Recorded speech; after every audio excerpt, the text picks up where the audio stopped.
Boom. Woo-hoo. Hey, everybody. Welcome to Clobberin Times. ISO number 202 for YouTube, 902 overall. And we're back. Well, we were back last night, too, but that wasn't really a geek thingy. That was just me giving like a little bit of a hurricane status update, that sort of thing. Tonight, I don't have anything planned. It's just going to geek out with you guys. But you know what? I like doing that. I like hanging out with you. That way I can, I don't know how many realize it or whatever, but, when you're focusing on any kind of a topic or thing you're trying to do, you don't get to watch the chat. You glance at it every now and then, but you can't see everything going on.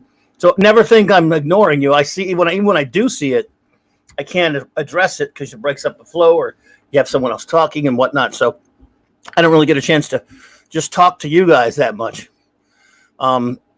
But on a night like tonight, which is kind of what the open geek night thing is for, although sometimes it's wild card Wednesday, which means I could do a topic. It just depends. But so I want to hang out with you. Excuse me. Want to hang out with you guys tonight. And good to see you all. No big deal. Won't go that long or anything. Just gonna, I don't know. Let's geek out a little bit. Talk about a few things. The great J Man is here. It says if you're already asleep, J Man, well, you'll hear this somehow. It'll telepathically reach you. Good to see you, my friend, and I'm glad you popped in. Always a pleasure. We must do something soon, sir. In fact, there's something you were talking about. You posted you picked up a World's Finest comic, I believe, and that got me thinking about a topic that I wanted to do. And I think because of that inspiration of you, I think my Monday Night Mark C Comics talk this month. In fact, now I'm pretty sure of it. In fact, extending into the following month because there's going to be 5 shows. There are, of course, 5 great team-up books out there in comics history, starting with World's Finest. So I'll start with World's Finest this upcoming Monday night. I don't have it all prepared yet, so there's no pictures to show you. But yes, I'm gonna devote each one of those to the great team-up books: World's Finest, Brave and the Bold, Marvel Team-Up, Marvel 2-in-1, DC Comics Presents. So, I'm sorry, it wasn't the World's Finest. It was the DC Comics Presents you did. My bad. I have the chat backed up, so I'm not at the end of the chat yet because I want to say hello to all you wonderful people out there. But J-Man, you're an inspiration, sir. The wonderful, the beautiful, the magnificent Janet from another planet. I'm sorry I can't sing it like my beautiful first officer can there, Janet, but we leave that strictly in the purview of the professionals. In this case, the professionals being my wonderful first officer who can sing that song next time she sees you, of course. The great D-Bud Martin. What's up, man of iron? Good to see you, buddy. Let's see who else is here.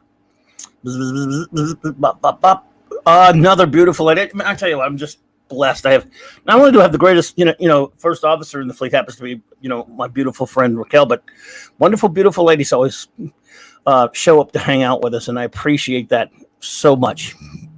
And in addition to Janet, we have the wonderful, the beautiful Avalon Arwen. It is good to see you, my dear. Thank you for being here tonight. Captain James T. Skywalker. Hello, buddy. Good to see you, sir. See who else is here. Scrolling down. Zax. Hey, Zax. Good to see you. Good to see you there. Nirant and Amanda Bear. Hello. Crucible. What's up? Pig Daddy? Big Pig Daddy. Sorry, I like that. The great Steve Mitchum. Good to see you there, brother. The great Mark D with a C. Hey, bud. What you doing, man? You're probably busy and tired and stuff, but it's good to see you, brother. The great man. Look at that, man. Mike, Mexican Iron Man, buddy. Always a pleasure to have you pop in, brother. Dude, I hope you're doing great.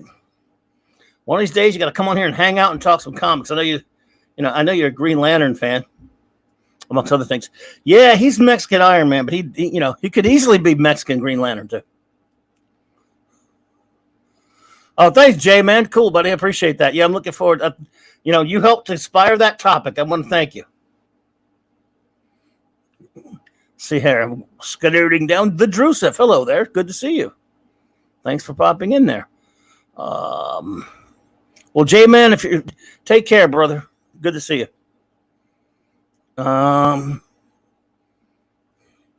Just scrolling down to try to get my chat current there. I think I finally have. And I'm just happy to see you all here tonight. Great to see you all. And Yeah. Oh man, always a pleasure to see a revisit from a great old time buddy of mine, Charles Mackworth. What's up, bro? Good to see you, Bob. Good to see you. I hope you're doing great, man. Um, but yeah, trying to get back on track now. I suppose tomorrow we will gather once again our global geek gang of geeks together, or whatever. And the global geek gang shall gather again tomorrow at 1 p.m. Central Standard Time. By the way, because it's just kind of I don't know what we're gonna do or anything, but we'll do something. Hang out for a little while because that's just how we roll.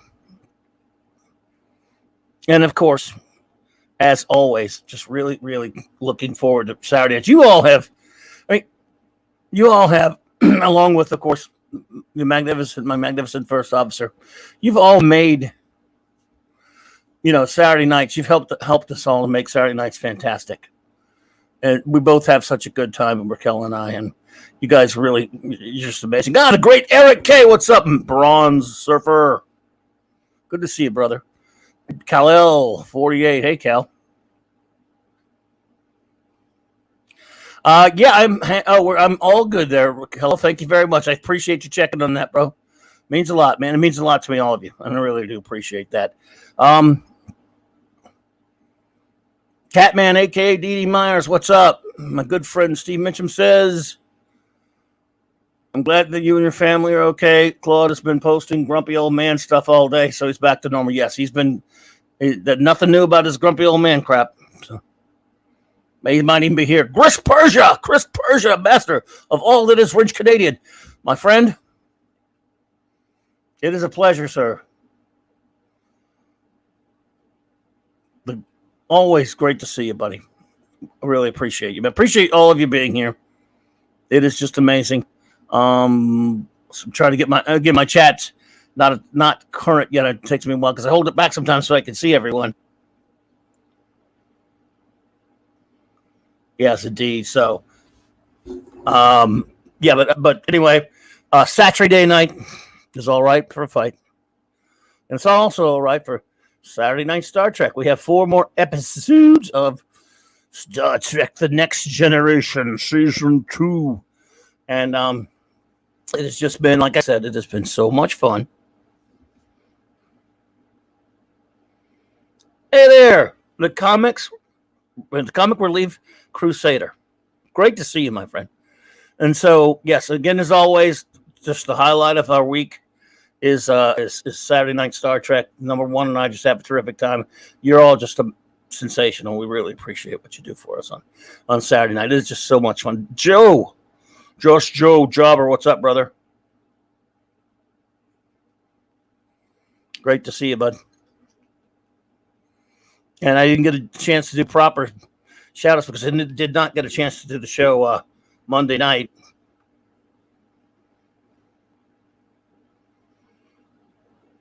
I don't know. Eric, I don't know. I think Wesley might save the ship again, though. I don't know. We'll see. At least he's not saving the ship every week now. That's something. Kal-El, there's never a bad time to say Wesley sucks because it's true. How can you possibly go wrong with saying the truth? Max Redstone, what's up, dude? Good to see you. A pleasure. So you see, I was bummed that I could not do the show Monday night, so stepped in for a little bit last night. So today I've been working on. I don't know if you can call it an announcement or anything, but I do, as you all know, I'm just a live streamer. I've always been a podcaster and a live streamer. I've never been much of a maker of videos. I remember I set out to make a video of something that I wanted to talk about, pretty amateurish, because you could actually, for those who don't know, you can use StreamYards to make a normal video, but it doesn't have to be flashy or fancy or anything. You can stand there and record yourself and make a short video. Well, you all know what a big mouth I am. So I get out, I tried to make a video a few months ago. Well, I made it all right. And it was, I can't remember. It was like an hour, maybe not an hour, but it was like 30 something minutes long or whatever. So I'm going to start making some videos, and I'm going to have to keep them short. And I was working on it today and realizing, wow, I don't know how this video is going to be short. I'm going to have to cut it into pieces or whatever. But I'm going to have some videos coming out. And shocker, they'll be about comic books. I know. I know you're shocked. Well, I know you're shocked. The Drusif, thoughts on the new Rocketeer reboot? I treat it pretty much now. I'm so numb to these things there, Drusif, that I'll treat it like I treat every reboot and remake now. They're always, to me, they're just so unnecessary. This one, of course, is going to be, I mean, it's funny, as bad an idea as this is, it's no different from any other reboot to me. There's no way you can do any better 99.9% of the time when it comes to all reboots and remakes. And I've been saying this for 20, 30 years now, really.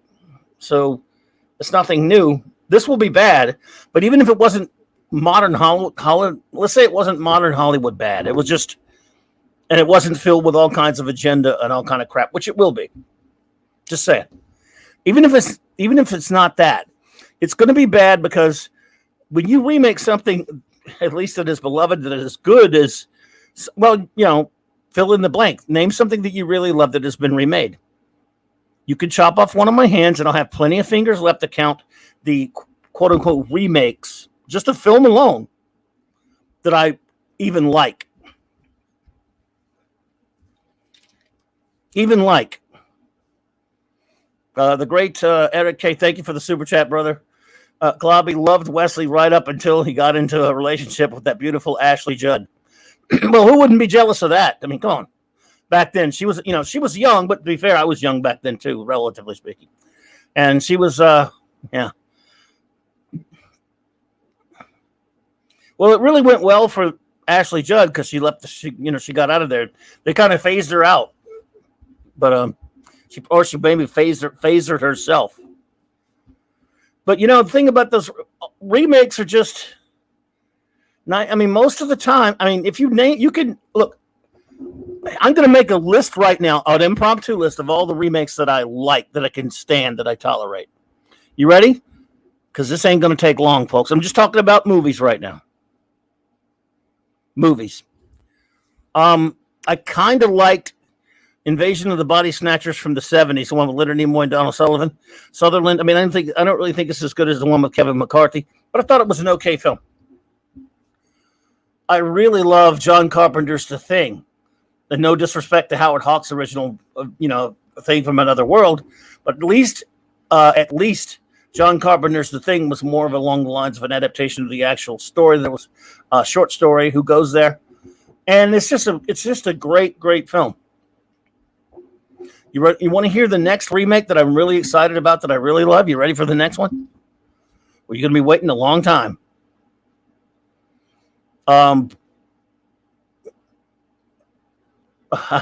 A long time. I like those two movies. I really love John Carpenter's The Thing. But it doesn't insult the original, and it's different enough. The Howard Hawks original, it is a good film for the time, of course. But at that time, it was tougher to make a film like that, so it did not really adapt the story. And I just loved it. So if I go to see a film that I don't know is a remake, and I love it, and then I go back and watch the original, that might happen sometimes, and I'm like, that's okay. But I'm sorry. Why the hell do I need RoboCop remade? Why?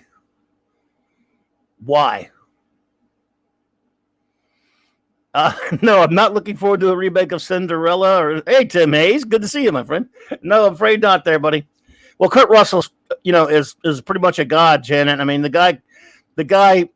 I'm not saying that every single thing he's been in has been great, but there's a guy with an amazing track record. He's just one of the all-time greats.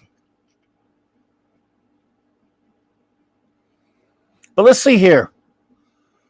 When you remake a classic, you make your stuff look like an ass. I'll give you a good example. I, of course, adore the original King Kong from 1933 by Willis O'Brien. I don't like the Dino De Laurentiis idiotic remake in 1976. Who even remembers King Kong Lives, the sequel to that? But Peter Jackson should have known better. I'm sorry. Peter Jackson's 2005 King Kong remake is a piece of garbage to me. I mean, there are a couple of good bits with Kong fighting dinosaurs and crap, but this movie is a crushing bore, in my opinion. Stuart Mitchell. But see, here's what I don't understand.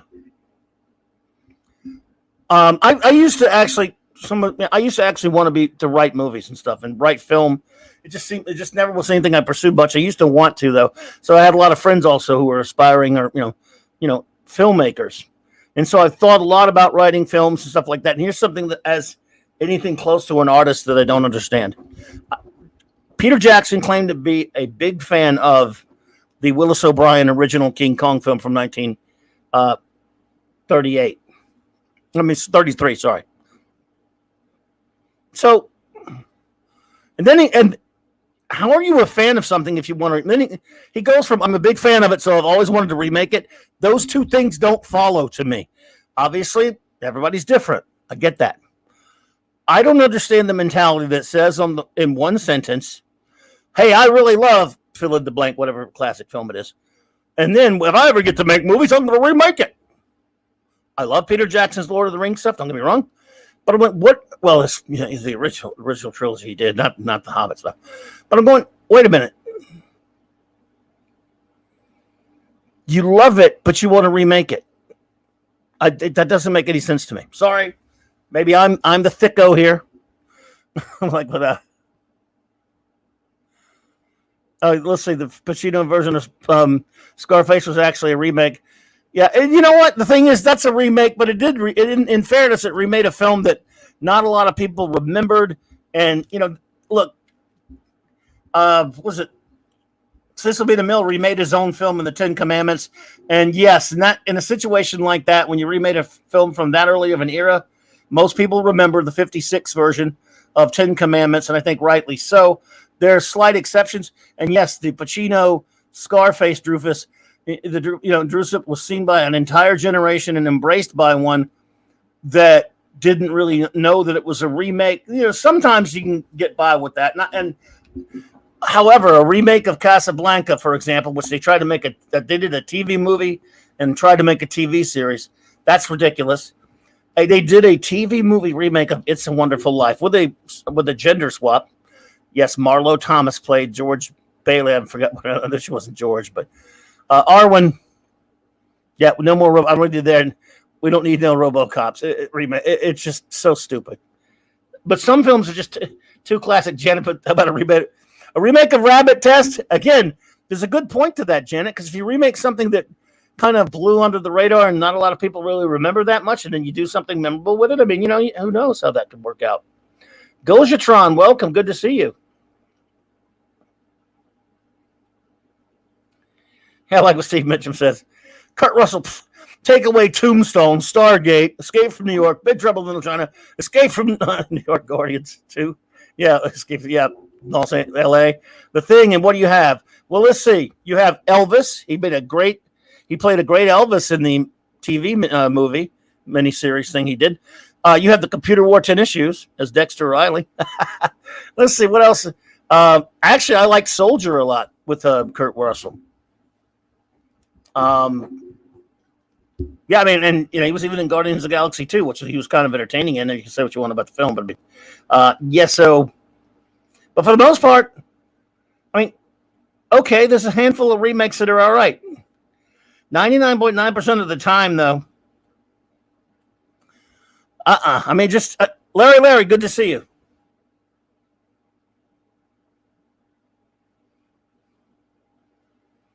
So I don't need it. I don't need a damn remix. Again, so there are instances. Hello there, Fred, I'm outsider. Hope you're feeling better, buddy. The great Ace Cast Iron. A remake of Spear. Bro, good to see you, man.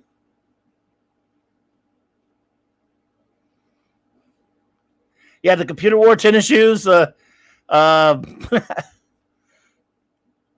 was some of those Dexter Riley films? Flubber. There's Flubber. Sorry, I got my chat held back a little bit so I could see everything. I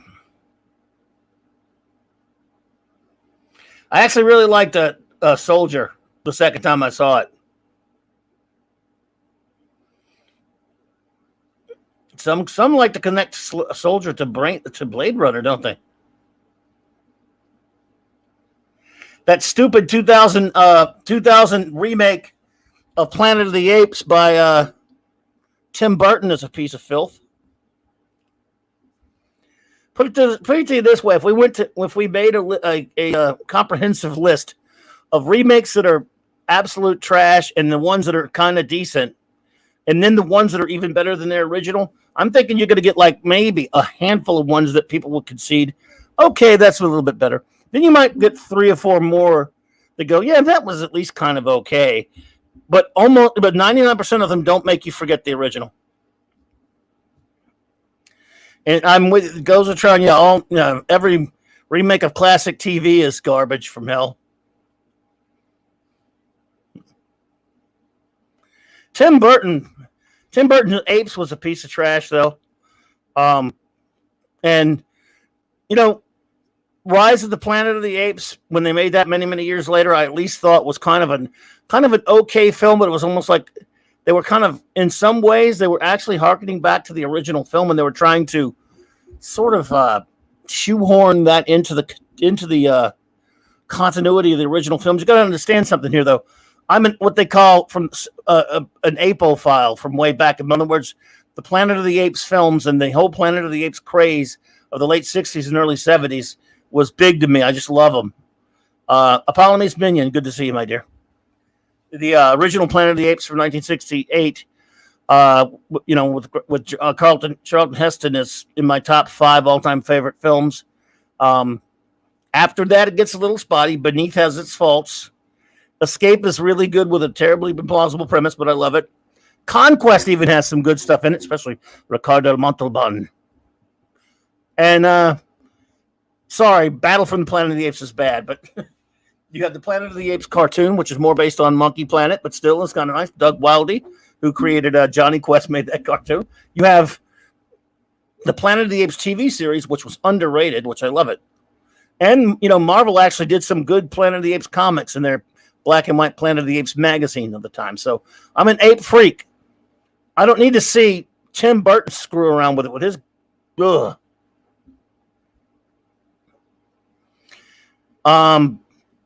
It's interesting you mentioned that, Stuart Mitchell. A lot of people, and by the way, a lot of people liked Tron Legacy. I'm one that didn't. I love the original Tron to an unreasonable degree, I'll admit. And I waited 28 years to see Tron Legacy. I really hated it, but I respect you on that because most people I know like it. I just didn't. I just couldn't. I could find nothing to like about it. I walked out of that theater kind of expecting it, but I was still kind of hoping, and I was very disappointed in Tron Legacy. Yeah, see, there you go, D-Bud, the black and white magazine of Planet of the Apes from Marvel in the mid 80s or 70s, sorry, was fantastic. They had the Terror on the Planet of the Apes story running through it by Mike Ploog. Doug mentioned, I think, Mike Ploog. And they just had it was great. It was great.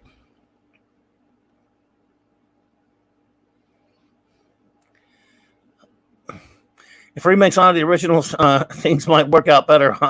Hollywood, however, is full of people who can't read because they sure don't research canon. Well, another thing about when it comes to a lot of movie remakes, in my opinion, Arwen, is that sometimes I don't care, even if you get a really good modern cast.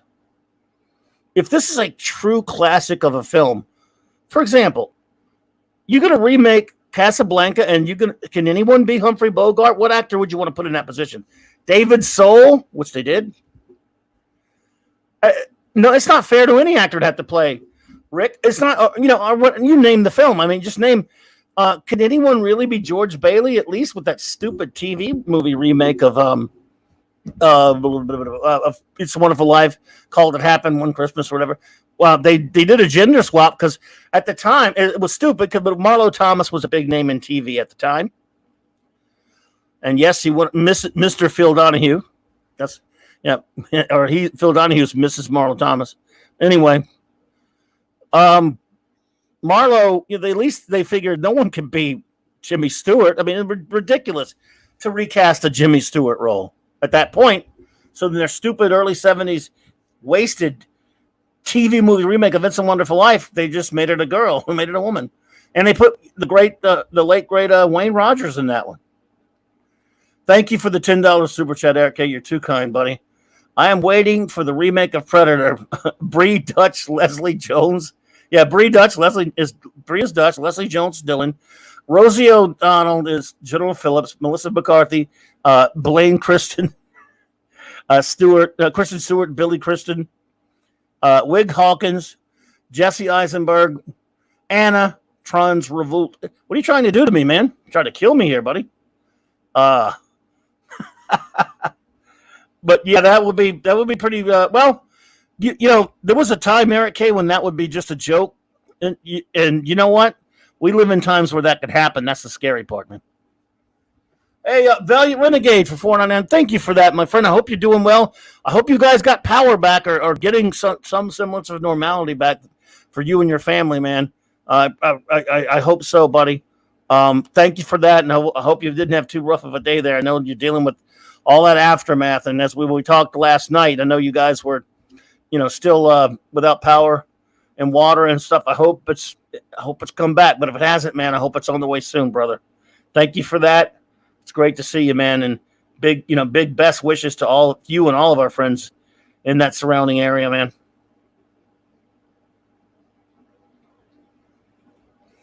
Trapper from Ash was George, but yeah, that's right. The Trapper was George, but they made his wife the one. Yeah. And again, it was just a stupid idea. That's right, Art. You can't recreate the magic of King Kong. Dino De Laurentiis couldn't do it in 1976 because, granted, he's an idiot.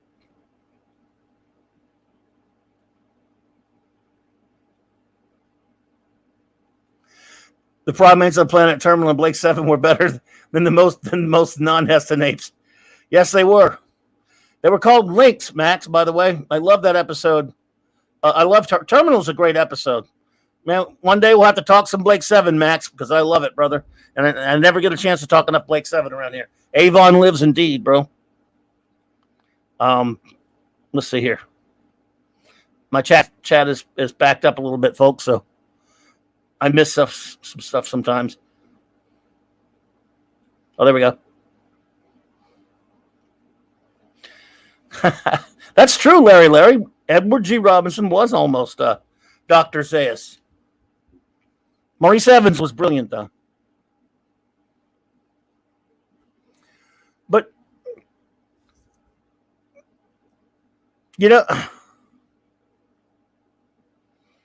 indeed.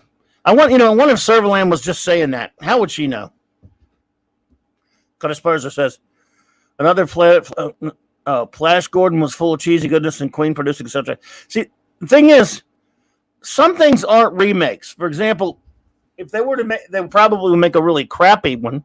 But if they were to make another Flash Gordon movie, you can't call it necessarily a remake because Flash Gordon itself is an adaptation. Just like I don't call new movies, no matter how shitty they are, that claim to have Superman in them or Batman in them or what have you, or other superheroes or even Sherlock Holmes films or Bond films, I don't call those remakes because they originated in another medium, comics and books and stuff. So if they did a Flash Gordon, they would screw it up. It would be terrible, of course, because it's 2021. But it wouldn't be a remake of the 1980 film, but I just would soon not see it happen. A big Flash Gordon fan here, and I mean the real deal, all of it. Almost a year ago now, my great and dear departed buddy, the great Mark C., and I did a whole show about the 80th anniversary of Flash Gordon, 80 years of saving the universe. And we had a blast doing that and talked about the whole deal, and a whole enchilada when it comes to Flash Gordon. And that was a lot of fun.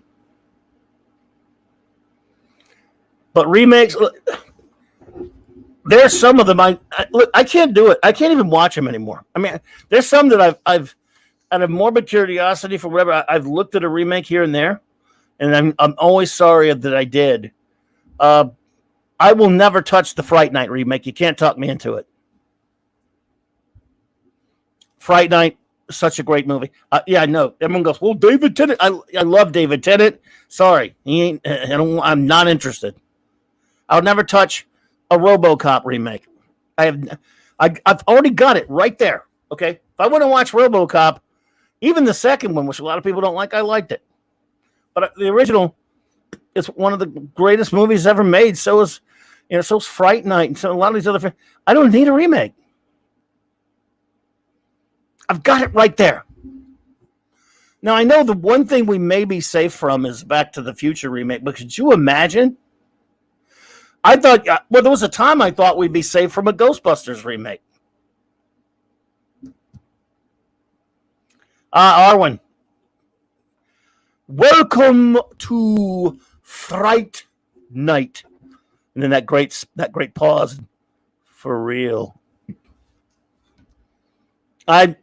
I saw that movie on a date in 1985, and then saw it on about 3 other dates with the same woman about 3 or 4 more times. We kept going back to see it. We loved Fright Night so much.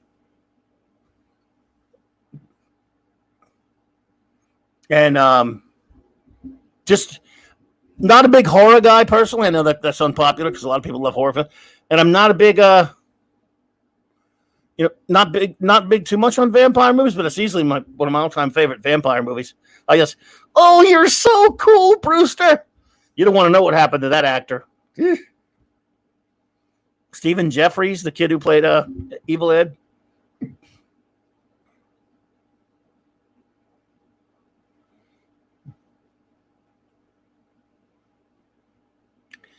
I love Janet. I love that scene.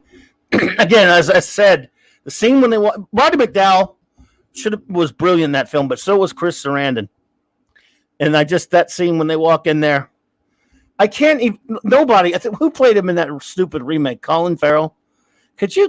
How could you listen to Colin Farrell say that line if they did regurgitate that line?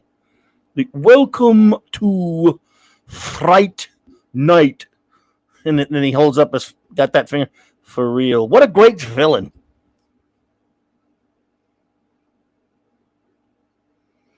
What a great one.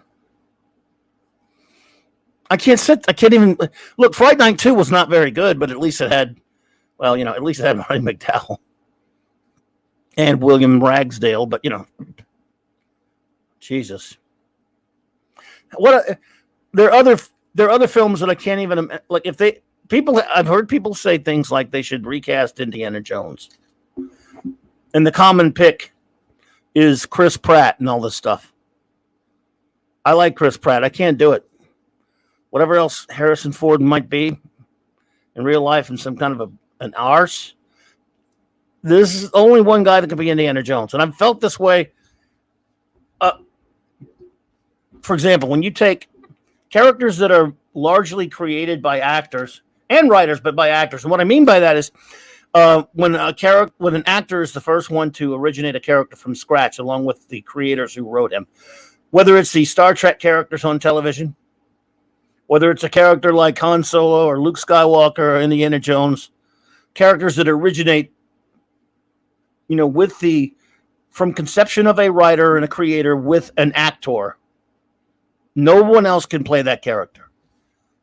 Anyone can play Superman or James Bond or Batman or Spider-Man or whatever. They were created somewhere else from another medium. Now, we might like some better than others playing the role, but that's fine. But when it comes to, and I'm not just saying because I hate Jar Jar Abrams' guts, when it comes to recasting Kirk, Spock, McCoy, Scotty, what have you, I don't care whether anyone thinks those actors are any good or not. An adult James T. Kirk is William Shatner, period. An adult Spock is Leonard Nimoy, period. The terrible Avengers movie remake, and I'm not talking about the comic book now, I'm talking about the classic show with Patrick McGowan and the wonderful Diana Rigg, that 1998 disaster movie they made that had Sean Connery as the bad guy, the Avengers from 1998. Look, there's only one John Steed, and that is Patrick McNee. Ray Fiennes is a great actor. He ain't Patrick McNee. I mean, he's different. He's done more things. He's more known than Patrick McNee. He's not John Steed. what's her name? Was it Uma Thurman, a fine actress? She's not Emma Peel. But see, and you mentioned Sherlock Holmes, Larry. Hey, there are a lot of great actors that played Sherlock Holmes, and that's fine. He comes from somewhere else. He comes from books. The Star Trek people come from Gene Roddenberry and those actors. Absolutely. Max Redstone, hey, dude, nobody else will ever be number six, but the great Patrick McGowan. Not Jesus Caviezel or anyone else. They're going to remake Howard the Duck as a depressed intersectional feminist. You know, it's going to happen. I know it's going to happen. Eric Kay knows it's going to happen. The whole world knows it's going to happen. But, you know, at least, you know, it was kind of as bad as that stupid, What If episode was from a few weeks ago with Star-Lord. The only good part was getting to see Howard the Duck for a couple of seconds, and it was voiced by Seth Green. Kal-El. Well, the thing is, that was a young Han Solo, and Anthony Ingruber, I would have put up with him in a good movie playing Han Solo because he was playing a much younger one. That guy was perfect. So that's not really a recasting. He's playing a younger one. I would have put up with that in a good film, but Solo's a piece of crap. So, but I hear you, Kal-El. Hey, J.T. Kirk. Oh, cool, man. I knew. I was there watching Doomcock's member stream only as well, and we all love the great Doomcock here. He's a great fellow. DC, we love DC. Max Redstone, yes, I love the way he said, "I'm not a number, I'm a person." Of course, later he yells it, and he always yells it in the credits. "I'm not a number, I'm a free man." Oh, never. Sorry. You really are the limit, number 6. Neuronomax Amanda Bear. Eventually, they'll all be played out as Tarzan, Sherlock Holmes, and Frank. Yep. We're probably never going to get another Tarzan film again. I'd take a series of Howard the Duck done well, but we know that's not going to happen. They actually, hey, Punk Waddle, good to see you. Well, that's okay. I'm glad you stopped in to say hi. It's great to see you. Dad, man, brother. Sometimes I miss these things. They go by, oh, man. I see you there, buddy. Yeah. Solo sucked at Raw. I hated that, man. But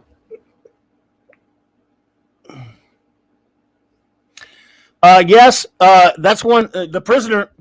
I'm conflicted. Stuart Mitchell. I think The Prisoner is the greatest TV show of all time. But my own sentimental favorite is Star Trek: The Original Series. But even though that's my sentimental favorite, I always concede that The Prisoner is the greatest.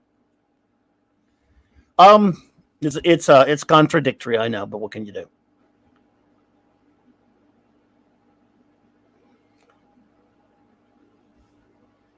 Yeah, we'll get it. JT Kirk says we'll get another time. Did anyone see that Tarzan film from a few years ago? I'm a big fan of Edgar Rice Burroughs' work, Tarzan and John Carter and such. Did anyone watch the one with that guy? Was it that Skarsgård guy? Thank you for the $2 super chat. The great Eric K. Thank you, buddy. They can remake Indy with Barbra Streisand. It's going to happen.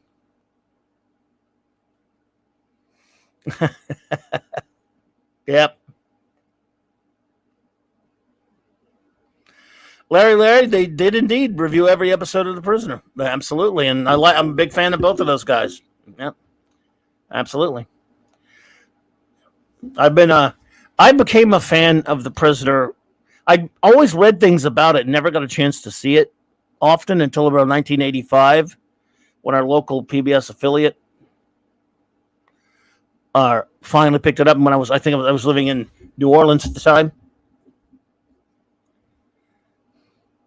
And I just loved it. I fell in love with it. And it's just, I watched it over and over. I'm almost probably binged it almost every year since I've been a fan of it.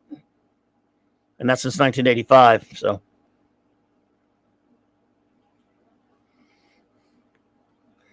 Where? You know, Phantom Outsider, I love that John Carter movie. I loved it. Yeah, I thought that, you know, it might have been forgettable, Gozatron. I think it kind of was, but they took some chances with it. Since I'm not a lady, I don't care that they covered him up, didn't let him wear his loincloth, but I know the ladies complained about it. But Margot Robbie was kind of definitely cute in it. And they, even though that was like 2016, they did some stuff and they got really picked on about by the jewel, the pro clutchers, the SJW types, and they wouldn't try that today. Even though Samuel L. Jackson was in it, even they wouldn't try to, that Tarzan film from 2016. They wouldn't make now. How they made it then, I was shocked. I mean, it was okay. I'd really, as a fan, they messed around with stuff a little bit, but at least they took it and they kind of took some elements here to the story and kind of did their own thing rather than change too much. But damn, cool, D. Bud Martin. Let's see. What do you think of the new season of Lower Decks? I didn't watch the first season thanks to the warnings. This season seems acceptable, though. I think they backtracked plus Paris and Riker.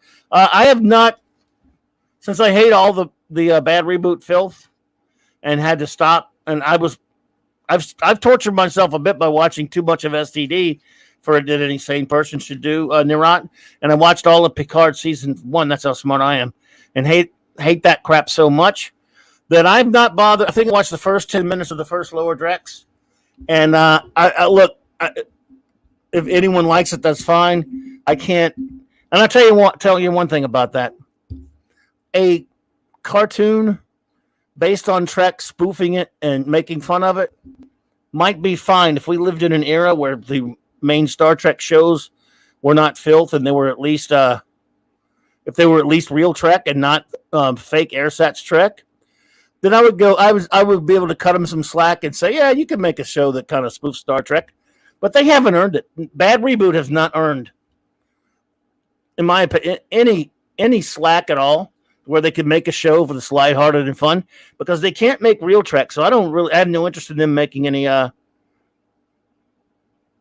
anything called Star Trek. So, but like I said, if you're into it, that's cool. I mean, I just I can't watch it. I mean, everything about what those people do make me sick. But I mean, I'm glad you got something you enjoy there, and you're right. Because in these days, in these trying times, I don't know about you, but when it comes to new stuff, I can't. Them is almost nothing. I mean, I love Cobra Kai. I'm looking forward to that, but beyond that, I can't really tell you all that much that I'm comes to new stuff.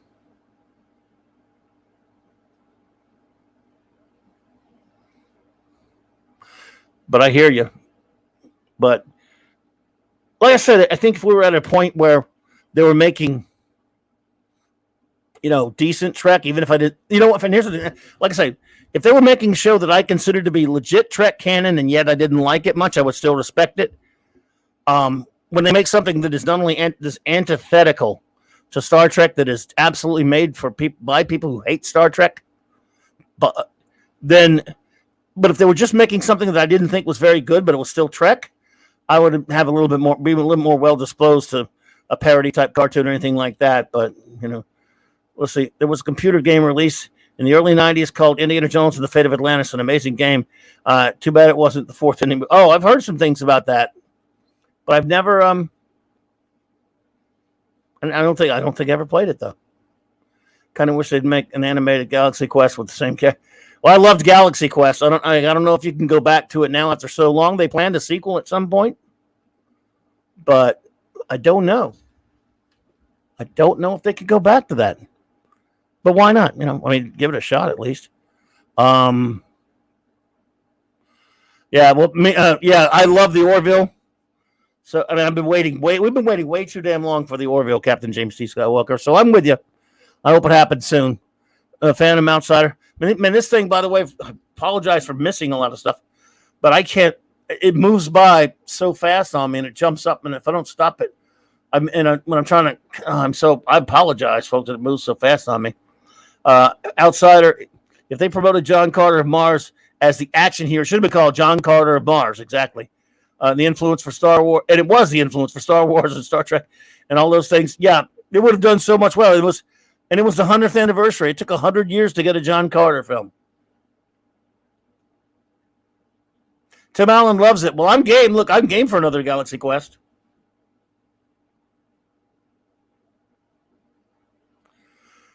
Well, everyone, there you go. And Rod is a valued friend here. He says, give the second season a whirl. I don't know.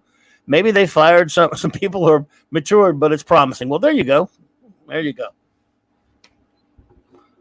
Yes, Arwen. By Grabthar's hammer. I liked it when he said it more, when he was more disheartened. By Grabthar's hammer. What a savings. And then when he got serious, when, with what's Culligan or whatever got killed. By Grabthar's hammer, by the sons of Morvan, you shall be avenged. Alan Rickman, man, what a great actor. Good God, he was fantastic. What a great one. And there's the thing, Dad, man. Just as I was saying that, I see that. Yes, without Alan Rickman. And the thing is, are you gonna recast Dr. Lazarus, or the guy who plays it? His character. I mean, the actor playing the character of that. I mean, I don't know. Liam Neeson.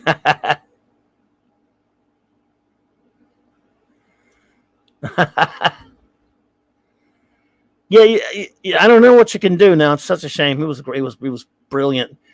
By Grabthar's hammer. What a great one. Stuart Mitchell was watching Die Hard.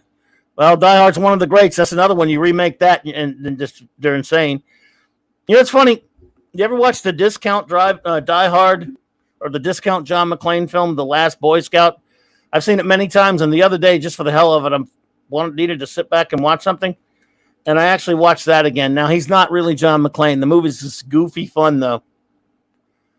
The Joe Hallenbeck character doesn't really... He acts like a really messed up John McClane. But it was fun. And I'm not... Again, action movies...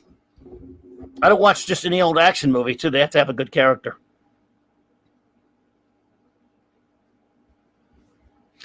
Well, let's see. Nerot says, let's see. Who do they replace him with? The guy who played the Brain Eater in Heroes? Brain Eater in Heroes, wasn't that Zachary Quinto or something? I don't know who he was. Cumberbatch, I mean, he's great, but I don't know if anyone. I love that, Arwen. I was Richard the Third. Now look at me. Yes, it was. Last Boy Scout is a fun Tony Scott film. And again, does anyone else do this? All right, let me ask you something, everyone. Do any of you ever, when you fire up an old movie that you used to love, whether it's an action or comedy film, 70s, 80s, not even 90s or whatever, and when you're watching it, because of all these things that have happened to us, do you go, wow? Does it stick in the back of your mind? You go, wow, they can't do that now. Wow, they can't do that now. Wow, they can't do that now. Wow, they can't do that now. How many times does it pop into your mind when they do something funny, when someone says something, quote unquote offensive? Larry Storch, hey dude, you laugh, Eric K. Larry Storch is still alive. I follow him on Facebook. Larry Storch is 97 or something like that now. And Storch is still with us. Of course, we know that Mr. Ed Asner passed this past weekend. Storch posted a picture of him and Ed Asner.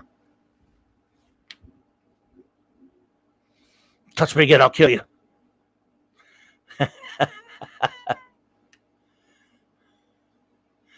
Victor Victoria. Janet? Victor Victoria that has the great James Garner in it, so hey. Well, of course, we all love Julie Andrews too. So, but I mean, James Garner, love him. So you do that also, Catman, huh? It pops in my head, and maybe it's it's uninvited. You don't want to do that. You just do it. You can't help it. Satan Claus is still out there. Be prepared. That's a lot of fun. Again, Joe Hallenbeck in Last Boy Scout is not John McClane. He's got a John McClane going bad. That's why when they made Die Hard with a Vengeance had to grow on me for a while. I thought they kind of turned the John McClane character in the third Die Hard film, Die Hard with a Vengeance. They made him act too much like Joe Hallenbeck. He was a drunk and all this other crap. I still like that movie after because I'm a Die Hard freak. I even like the other Die Hard movies except for that horrible last one they made. Rod Thunderheart, brother, good to see you, man. That's very, very true. Very, very true, Arwen Avalon, because they are insane.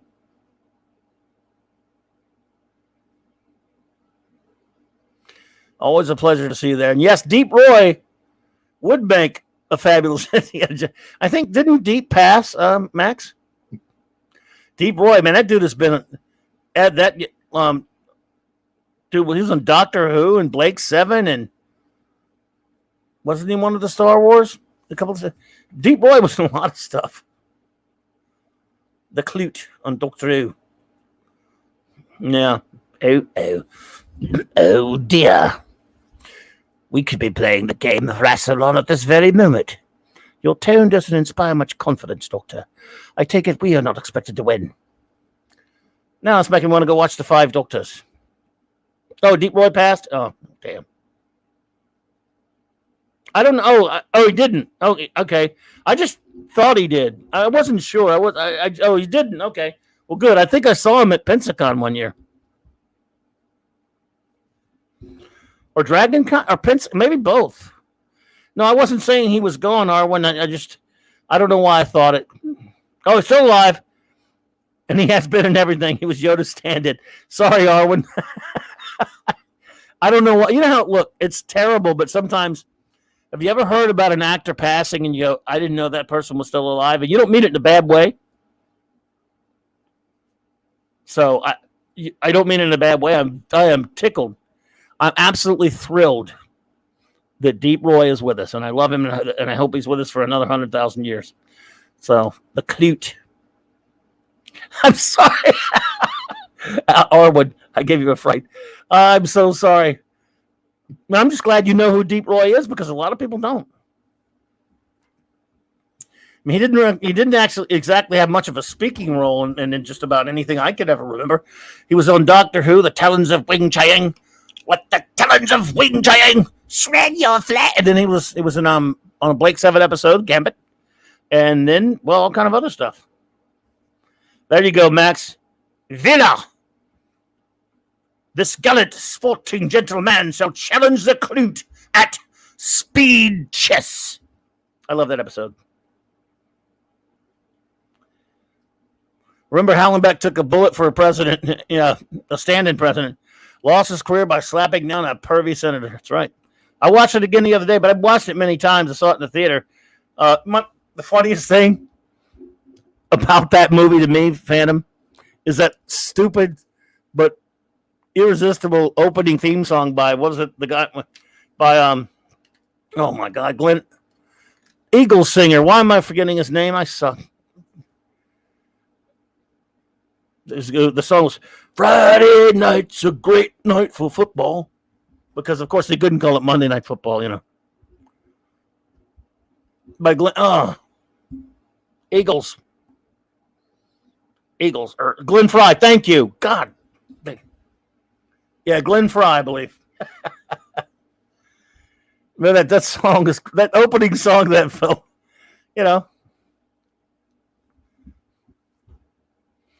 I thought it was Glenn Fry.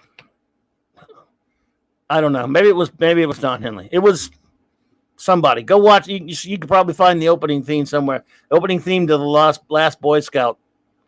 Friday night's a great night for football. That song, if you watch that movie again, it doesn't take but one. You can't stop. You can't get the damn song out of your head after it. Now, Hank Williams Jr. did Monday Night Football. Are you ready for some football? All my geeky friends are here on Monday night, even though it's Wednesday night. Yeah, there you go. It was Don Knotts. Damn it, Andy. Oh, you never said damn it. Hey, let's not be dissing Don Knotts now. Oh man. So yeah, I just trying to think of. Oh my god! I just realized I have 3 more of those Next Generation episodes to review. Oh, it was Bill Medley. Okay, all right. The Incredible. Mr. Limpet. Yeah, there you go. The Reluctant Astronaut and Mr. Chicken. But the worst thing is he left after winning 3 or 4 Emmys. He left Andy Griffith's show, but he kept going back every now and then on the color episodes. Don Knotts was a comedic genius, by the way. I mean, let's go. Oh my goodness. And it isn't weird how Andy Griffith couldn't get another successful show going until Matlock. And I'm gonna, I don't mean to, be controversial, but Matlock was really kind of a dumb show. I mean, I love Andy Griffith.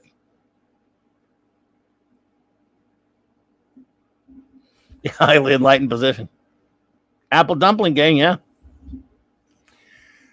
But the show that I wish Andy Griffith had taken off, by Andy Griffith that I wish had taken off, it didn't. Did anyone see Salvage 1? That's right. Don Knotts was semi-regular on Matlock for a while. And he was a regular on the Three's Company, right? But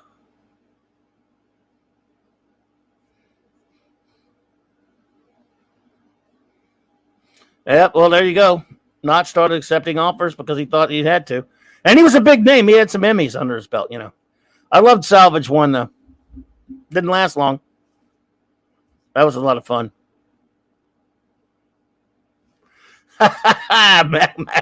Max Rizzo. Matlock is a dumb show.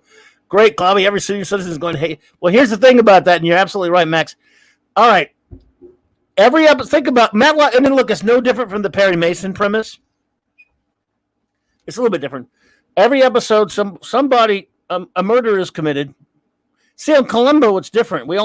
You see a murder committed, then Columbo nails them inside an hour and a half, and that's it.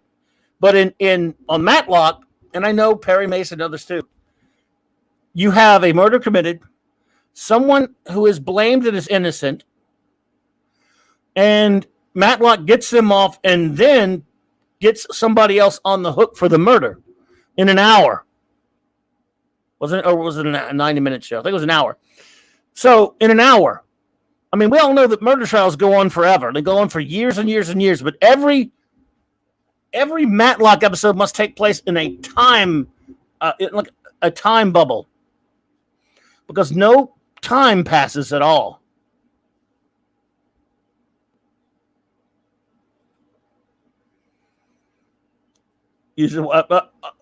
Oliver Belmonte, welcome. Good to see you. Good to see you. Now, Neurotic Max Amanda Bear, that's a good point. I loved Monk and Psych. I watched every single one. Man, I miss Monk. Monk went 9 years. Man, it was just so great. And Psych was a great show. Arwen, you like those shows as well? Love it. Monk was great.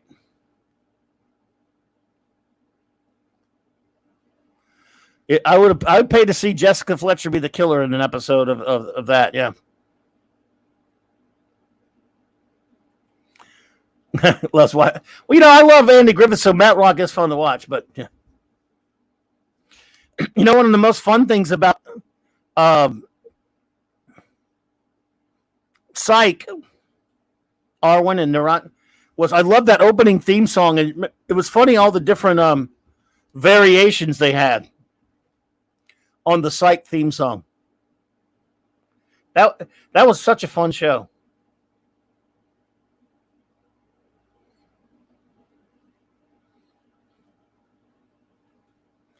Don Knotts didn't actually leave. Andy told him.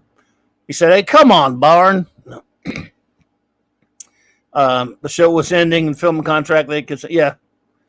And look, without Barney, man, that show suffered. Matlock, Murder She Wrote, Barnaby Jones, they were all basically the same. Well, Barnaby Jones, at least he was a PI. With Matlock, he had a PI working for him. Excuse me, sir. Just one more thing, if you don't mind. I know you're a busy man. Yeah.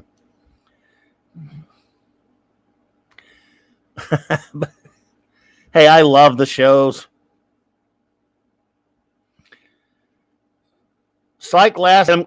I'm glad Psych lasted such a long, good long time as well. And Psycho Dwarf 9. Yeah. Tony Shalhoub was great. There's another one, Eric K., that I have a bone to pick with. Quincy. All right, look, Jack Klugman is that just proves, Quincy is proof of what a great actor Jack Klugman was.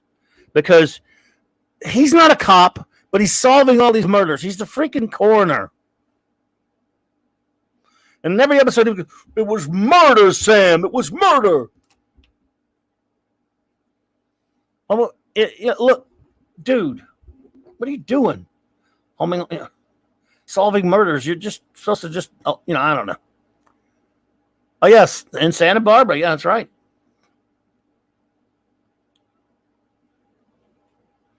What a combo Monk and Psych were, though.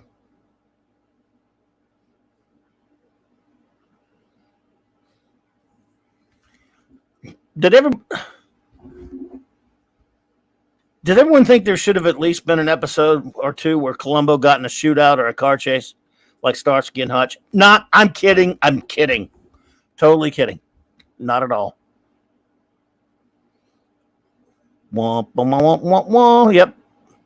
Well, you mentioned Max. You mentioned themes, the Quincy theme. Remember, there's another thing. Remember when shows had great theme songs? They don't even do that anymore. The butt munches. Excuse me, sir. I couldn't help but notice you have some really nice shoes. My wife has been telling. Now, we're not going to talk about Mrs. Columbo, though. Kate Mulgrew. The Psych finale had a kind of Monk crossover at the end. USA should have done.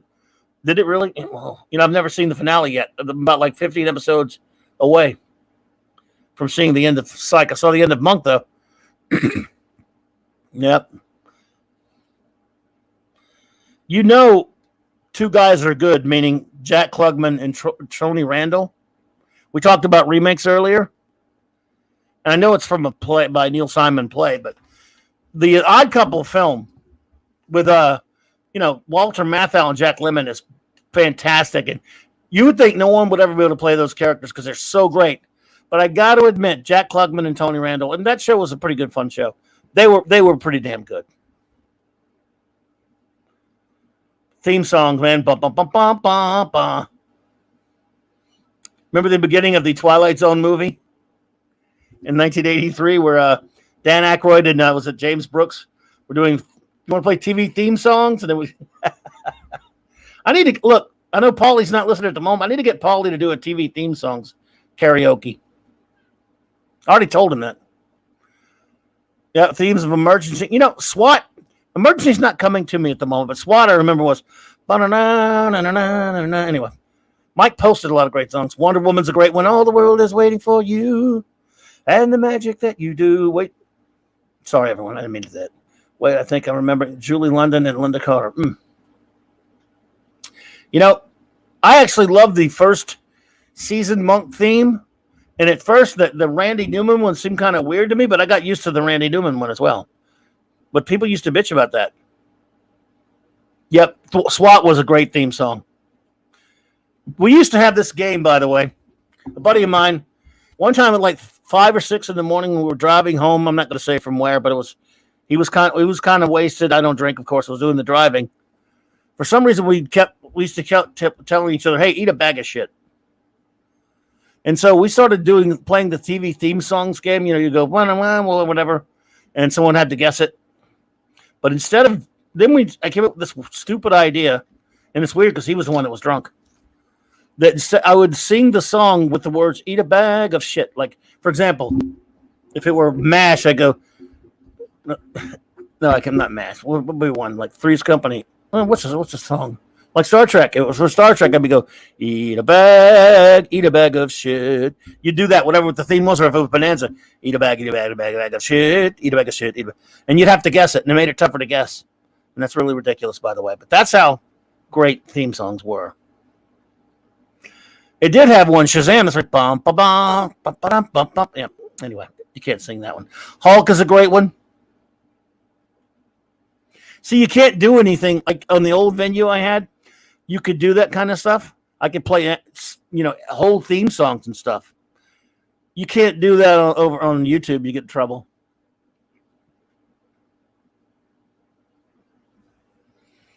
Yeah.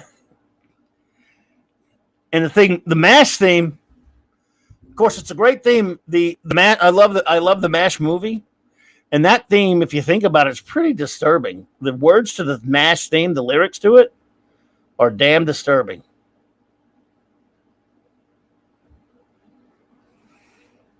And yet, it's a great song. It's called "Suicide is Painless." That's the name of the song. Me saying that word could probably get me in trouble on YouTube. I don't know. The same, but that is the name of the song. I don't know. What could you do? Oh, man. But yeah, does anyone...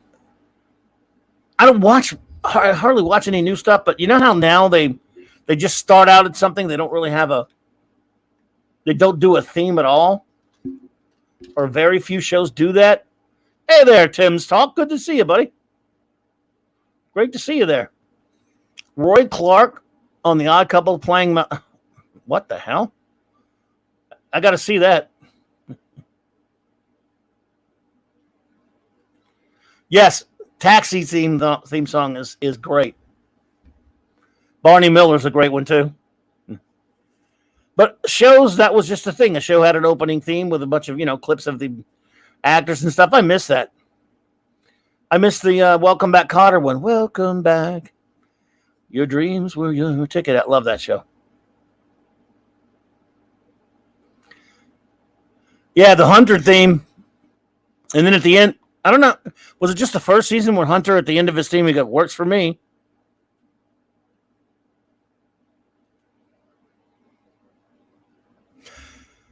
Well, the last episode of MASH, I'd already stopped watching at that point. I mean, I really just loved the first 3 seasons of MASH. I thought it stopped being a comedy. When Frank Burns left, and, when, even he stayed a couple of seasons, but when Henry Blake left and then Frank Burns left, the show just stopped being funny to me.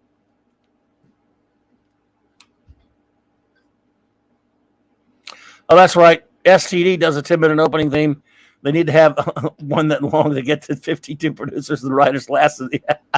Good point, JT. Arwen. Arwen, it is so lovely to have you here. We really appreciate you. You have a wonderful night, beautiful lady. And thank you so much for popping in. It is always a pleasure. Take care to the lovely Arwen Avalon.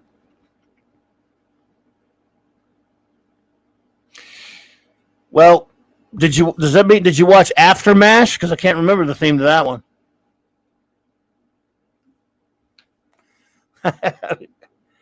Who watched After MASH? Well, you're talking about getting into television obscura there. MASH went 11 seasons. That was how much longer than the damn Korean War was that?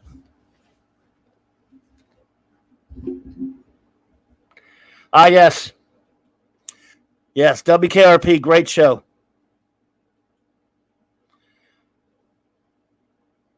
Yes, it was, Tim. After MASH was boring.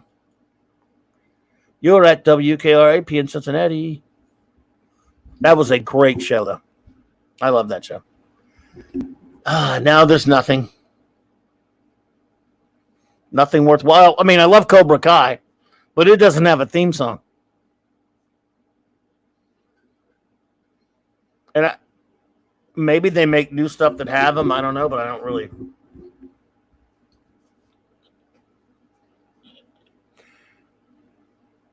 Monkey Jeebus, what's up there? Monkey Jeebus, good to see you, my friend. It is good to see you. I mean, what's that there?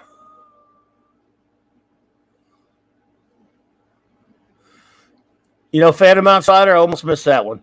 Yes, I would have to concur with that, my friend. The theme song greater than the show was The Greatest American Hero. Yes, The Greatest American Hero was all right now, don't get me wrong. Although it was lacking some things. It had a great cast and a great premise. The stories were kind of humdrum for me, though. They were kind of like, it was just, it was kind of you have this super powered being, but he doesn't have any worthy adversaries. He's just finding crooks and spies and shite like that. But, it was still fun to watch. Robert Culp was just terrific. Gotta love Connie Selica. The kids were kind of annoying, but that theme song by Mike Post, I have listened to it over and over, especially the extended version over and over again.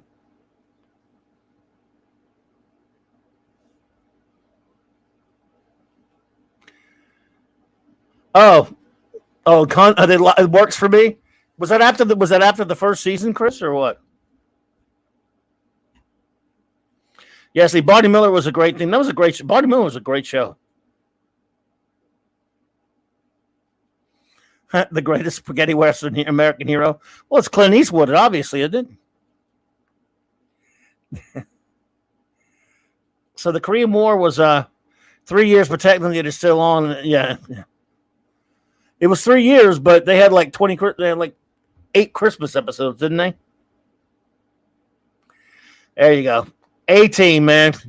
In 1972, a crack commandos squad was sent to prison by a military court for a crime they didn't commit. This man promptly escaped from a maximum security stockade to the Louisiana Underground. He did. Yes, they did. Yeah, for those who don't know, they did, Monkey Jeebus, they did a Starman television show based upon the John Carpenter film with the same name. Which starred Jeff Bridges and Karen Allen. The show had Robert Hayes from Airplane Films. I can't. Who was the woman? Was there a lady? No, he was looking for her or something on that show. That's right. And I know some guy was chasing him. I never really got to see the show that much there, Monkey Jeebus, but I do remember they made one. Only lasted a season.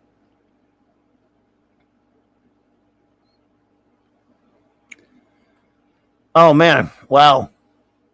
Sorry to hear that, JT. Goodness.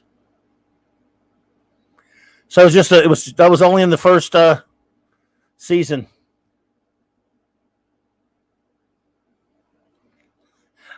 Charles in Charge. Oh boy, yeah. I do actually. I don't know why, but I actually sort of remember that theme song there, Oliver. Again, every show had them. Just the way it is now. I'll tell you a show that kind of. Because obviously the Star Trek shows, obviously the original series, Alexander Courage, a great one. Motion, Next Gen just uses Jerry Goldsmith's great theme for the motion picture. Deep Space Nine is one that it's kind of slow and melodic, but it's good and it catches on a little bit. It's interesting. Voyager, which is the show I like the least of the Trek shows. No offense to Voyager fans. Has to me has a brilliant Jerry Goldsmith theme. It's fantastic. And Enterprise, which I love the show, a lot of people don't that theme. A lot of people don't like that opening theme. I don't mind it, but JT Skywalker, James T. Skywalker, Have Gun Will Travel is just one of the greats.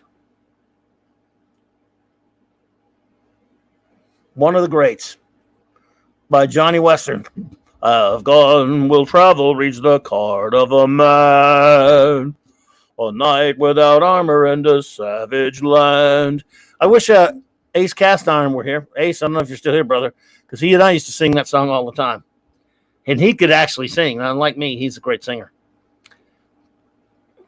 But, oh, yeah, dude. $6 Million Man opening, and oh man, that's a great theme and a great opening. JT, it actually grew on me. At first, multiple things could be true at the same time. I That Enterprise theme, Faith of the Heart, when I first heard it, I'm like, why would you do this to a Star Trek show? There's an after credits theme called Archer's theme that would have been perfect for the opening credits, and there have even been some YouTubers who've put that before those credits. Nevertheless, it grew on me, and I got, I don't mind it anymore. I still wouldn't have made that decision now. Branded, marked with a coward shame. Yeah, Branded was a good show. I got used to it, JT, but yeah, that Archer's theme's way better. That was just not a good call. Because I had to know that we're going to get some pushback on that, one would think. The Hunter theme was rock and got harder and harder rock, yeah, until season 7 when they went off in a bit of a Waylon Jennings direction after McCall left. Oh, okay. I didn't realize Hunter lasted a long time. Wow. The Equalizer theme was great. That was a cool theme song.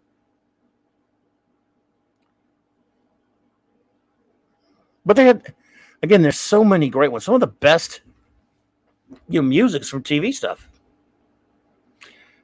Just sit right back and you'll hear a tale of a faithful trip. Started out this tropic port aboard this tiny ship. Yep, the theme to Gilligan's Planet. I can't remember that. That's one I can't remember as well. Yep, Doomcock sings the Super Chicken one. I can't remember the lyrics to it, but gotta love the Underdog one too.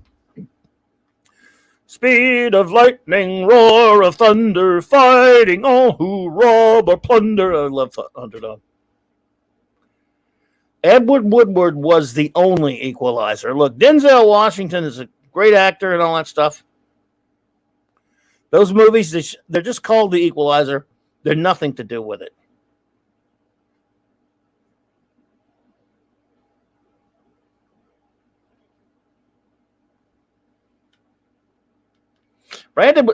Branded was a pretty good show, Stuart. Of course, I love Chuck Connors on The Rifleman. That's a great theme, by the way.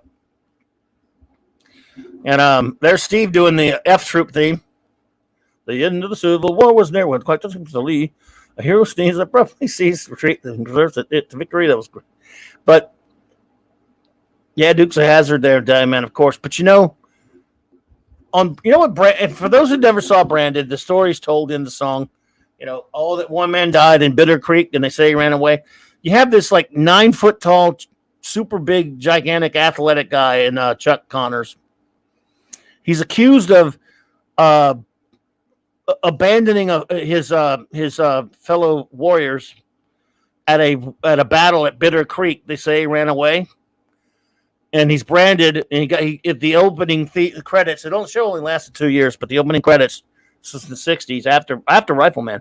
He's stripped of his rank and he's disgraced and all this stuff, and so he's he's going around the Old West. And he, every time this guy walks into this bar or something, someone recognizes, hey, there's that big coward. There's that coward. And so somebody will start a fight with him, and he'll wipe the floor with 20 dudes. And they'll still keep starting crap with him. I'm like, you know what? I see Chuck Connors coming. I don't think I'm going to mess with him. But they never learn. That's a good show, though. I was never good at physics and chemistry, but my teacher said, watch MacGyver. Only watched it because of the theme song. Yeah, MacGyver's a good theme song. I felt the reason they had a theme song for Enterprise was because it is before, original series, and they had a theme as a throwback. It could be. I mean, the song does fit the feel. Like I say, I don't mind it now. I kind of like it. I know everyone hates it, but you probably shouldn't use it. Shouldn't have used a song for Enterprise. Probably was not a great idea. What was the old show where the sheriff of San Francisco was fighting Australian escapee criminals gangs during the gold rush. Was fighting? Sheriff fighting San Francisco. Fighting Australian escaped criminals. I don't know for sure. Was that You're not talking about Barbary Coast because it wasn't the sheriff. I don't think you were. I'm not sure now, Nirana Max Amanda. It sounds familiar, but I tell you one thing. When I don't know something about TV, I have my resources. I know somebody that does. I know a couple guys that I don't need to know anything because they're my resource, and I could ask them. I could give them that premise, and there will be somebody that knows it, and I will look into that. Unless someone knows, and usually you can actually do it with the chats. When you have a chat, we have 23 amazing people here tonight, for example. There's almost no geek question that can go by. Like if I don't know it, and no one knows everything, or whether it's Doomcock, who got 10 million people, a lot more people, or Gary, or any of these guys, if anything passes by that they don't know, there's going to be someone in that chat that knows.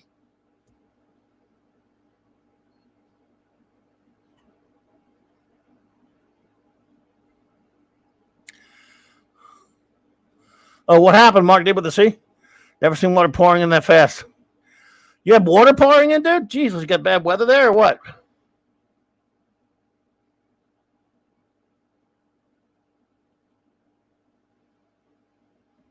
MacGruber. I don't know MacGruber. Huh.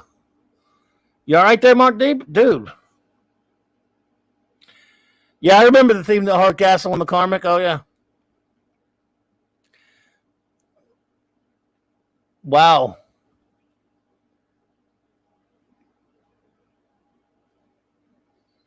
Dude.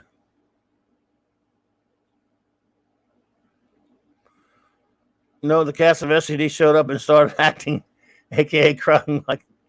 crying and having a moment. The water just came rushing in. Yeah. Let's see. Wow, dude. Oh yeah, MacGruber was a MacGyver parody. Okay, maybe I've heard of it, but I sounds familiar, but I know I haven't seen it. You guys had some bad rain up there, Mark, or what, bro? I know that garbage that we just got here, this stupid hurricane, is going to be going up, so it's going to be moving up there. And you always liked how Hardcastle, that opening scene in the opening credits where the car goes under the truck. It's like it's a good thing that truck happened to have nothing under that skirting, because I don't care how low a car is to the ground. No, that stunt's pretty fun, but yeah, don't try that at home. Oh, okay. MacGruber was Saturday Night Live. Okay, then they did a movie, right? Okay, I think I've heard of it, but I've not seen it. Yes, Janet. Hardcastle was a good show. Brian Keith was great. So.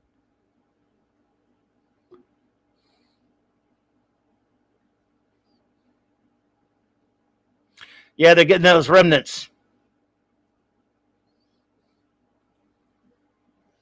The gas of SCD would could one thing useful help to move comics. Those comic long boxes are a trick, bud. They're a trap. You know that. All right, now the Fall Guy. Let's just look who's here. Anti-Derivative Jill. Great to see you. Hey, Steve Mitchum. Thanks for being here, brother. Take it easy, buddy. Have a great night. Max, the Fall Guy theme. All right, dude. It's fun. It's funny, but whose idea was it to let Lee Majors sing?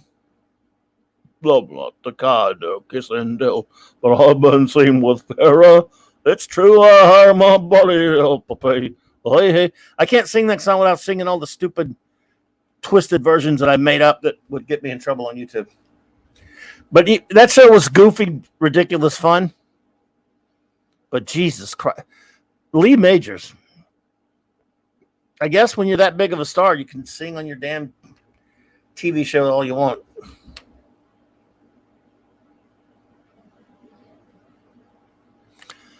JT says, a Battlestar Galactica 2004 has a very addicting theme.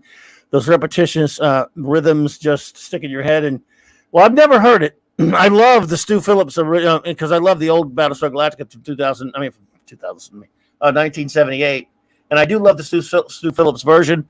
I can't say I've ever heard that one there though. J.K. Hey, Canadian Spidey, Doomcock Raid. All right, well, sorry I had to miss most of the show there, but I know he had a good member stream going on. Hail to the great Lord Doomcock, and hail to the great Canadian Spider-Man who does whatever a Canadian spider can. Good to see you there, brother.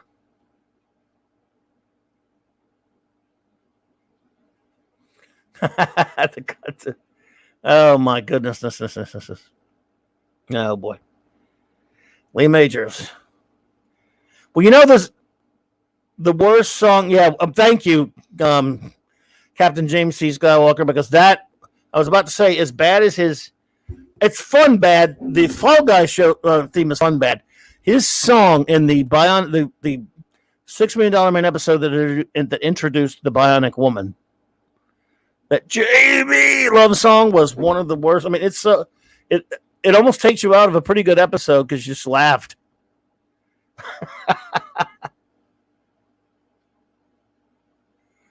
Oh, he's finally. Oh, good. Paulie is finally out of. Hey, big hail to the great Latino slant. I don't think he's here, but I mean, hail to him, my good buddy Paulie. He had to stream tonight on Twitter and Facebook through the Periscope thingy and stuff. And he is now out of Twitter jail. I'm not Twitter jail. Sorry, I mean YouTube prison. Which I thought, was a damn shame that happened. And it shouldn't have. It was not fair. And I'm just glad he's back. Because I'd offered him, if he'd wanted it, we could have, done tonight. He could have done his show tonight on my channel. He did it on a few others there, but he was trying out something else. But now he's back. Great. Well, Max, if you didn't have a crush on Lindsay Wagner back then, because we're both youngins back then, I'm sure there'd be something wrong with you, brother. There'd be, well, not in a bad way. Not like there's anything wrong with that kind of way. I'm just saying, man, Lindsay Wagner.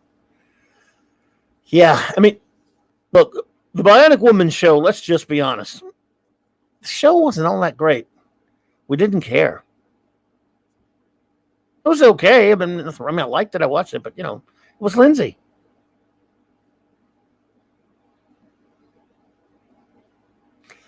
Oh, yeah. Well, Oliver Belmonte, I'll never forget the cop shows with splendid instrumental teams, T.J. Hooker, Hill Street Blues. Let's see. Yeah, those were very different. They were quite different from each other, were they not? There was Hill Street Blues was a bit melodic, I suppose. But it was a good theme. I never watched it too much. But yeah, Hooker was more of a brash type of theme. I like the Starsky and Hutch theme myself again, or Beretta. Beretta was a great one. Sammy Davis Jr. singing that song. Don't do the crime if you can't do the time. Yeah, don't do it. Then the part was, keep your eye on the sparrow. Never mind. Why torture you all that?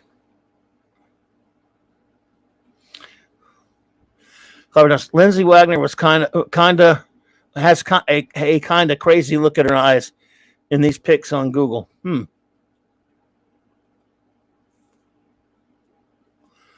D-Bud says Charlie's Angels wasn't high drama, but we still watch. Well, who didn't watch it? Dude, what youngster didn't watch that? I know many of us had the Farrah Fawcett poster, And well, hey there, Kogi Pan. Good to see you. Thank you for joining us.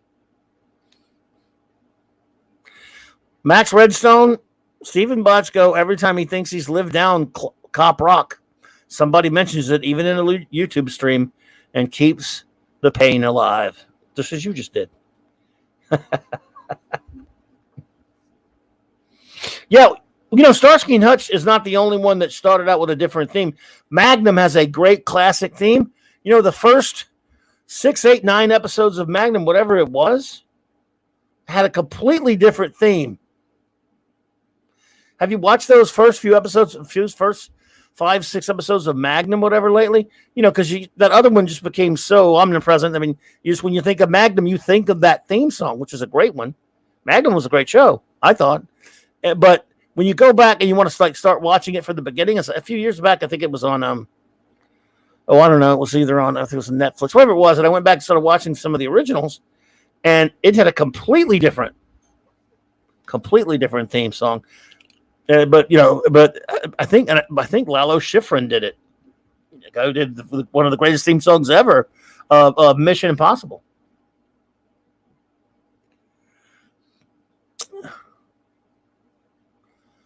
I had a Jacqueline Smith poster and a Lonnie Anderson. Well, those are great choices. Jacqueline Smith was amazing. I can't believe Roger Davis got to marry her. What's this one? Spider-Man, as in Canadian. It's cooler here now, so the fires are going out, but I have to light my wood stove tonight. Uh-oh. You know, the heat down here. By the way, it's so hot down here, man, I can't even relate to any kind of being cool this time of year. Simon and Simon, that was a great thing. I love Simon and Simon. That was a good show. Another cop show I watched is Oliver Belmonte. With an upbeat theme was Eric Estrada and Larry. Yeah, and Chips. Yeah. And Larry Wilcox. Chips. Yes, of course. Indeed. Odd trivia from Phantom Outsider.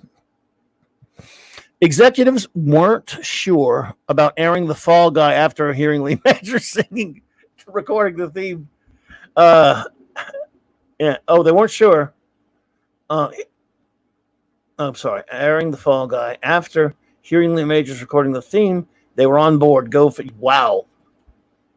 I did not know that. Wow, that is wild, weird stuff. You know, I'm blown away by that. Ed, did you know that?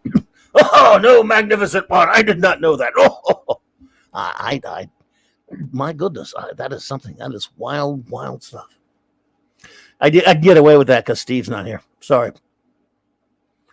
Chris Perza, yes, the first dozen episodes of Magnum were just wrong. The theme was wrong for sure, and the classic theme we all remember was used in the middle of episode 2. Really? I believe, but they didn't use it until much later. Okay. I did not know that either. Wow, that is wild stuff. I'm sorry. I don't know what. Should I be Johnny Carson or should I be Howard Cosell? Oh no, it's not Monday night, so I should be Johnny. So I remember Riptide not very well, but I remember Crazy. You name it, all kind of obscure shows. Stuart, I remember Crazy Like a Fox. Yep. Yeah, Simon & Simon was a great show. They came back with a TV movie thingy later. Yeah, Airwolf was a good one there, Max.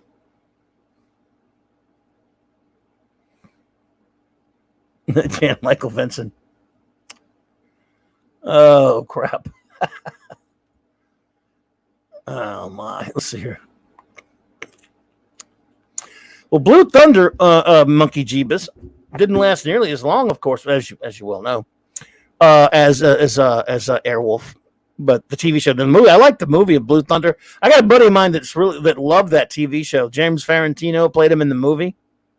I think Dick Butkus and Bubba Smith were in there. But yeah. All right, hey, Kogi, I love when people mention fairly forgotten shows just kind of at random like that. Kogi Pan mentions Matt Houston. I like, the thing about Matt Houston, and it was a good show. Excuse me, everyone. Oh, you got to go. Let's see here. Janet has to go. Janet, love seeing you here as always, my dear. Thank you for being here. It is a pleasure to have you. So have a wonderful night, Janet. Janet from another planet, everyone. But Matt Houston had the wonderful Pamela Hensley on there, of course, as we all know, from Buck Rogers. Well, no, from the great, the wonderful Princess Ardala from Buck Rogers. Oh my goodness, that was one of the last things she did. I mean, she just left TV, and we don't know whatever happened to her. Yeah, the Moonlighting theme was terrific. I love Moonlighting. First few years of Moonlighting, one of my all-time favorite shows. That was a great show. I went back recently and watched those for the first time in many years. Love it. Yes, I heard about that, Max Redstone. R.I.P. Alex Cord, who was, of course, the star of the Gene Roddenberry pilot, Genesis 2, amongst other, a lot of other things, of course. But yes, the Alex Cord was in Genesis 2, the Gene Roddenberry pilot, and that's he passed just recently, unfortunately. Sadly. But he was amazing. And that makes me want to go back and watch Genesis 2 again. It's been a while since I've watched that. Airwolf all the way, says Catman. At least you guys aren't. Oh, it's on YouTube there, cool. Always great to see you there, Janet. At least you guys aren't arguing about Street Hawk and Auto Man. I love messing with our good buddy Retro Dicky. He's got all those. He's got Street Hawk. He's got Auto Man. I think he probably has Airwolf. I'd have to ask him. He probably has Airwolf.